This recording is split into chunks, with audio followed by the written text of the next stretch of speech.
ایک آدمی نے اپنی بیوی کو طلاق دے دی۔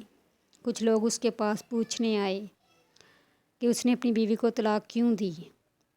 وہ کہنے لگا کہ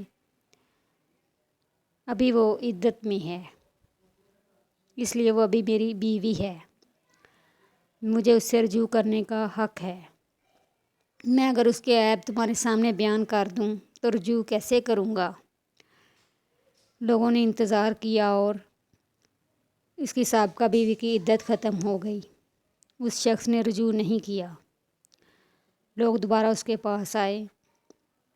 اس نے کہا کہ اگر میں نے اس کے بارے میں کچھ بتایا تو اس کی شخصیت مسخ ہوگی اور کوئی بھی اس سے شادی نہیں کرے گا۔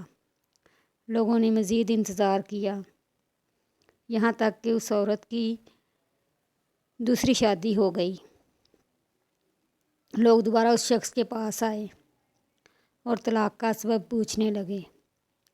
اس آدمی نے کہا کہ چونکہ اب وہ کسی اور کی عزت ہے اور مروت کا تقاضا یہ ہے کہ میں پرائی اور اجنبی عورت کے بارے میں اپنی زبان بند رکھوں۔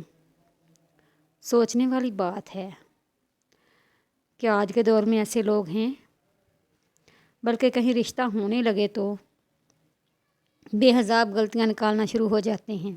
بد کردار، نافرمان، گندے اور گھٹیا الفاظ جوڑ دیے جاتے ہیں۔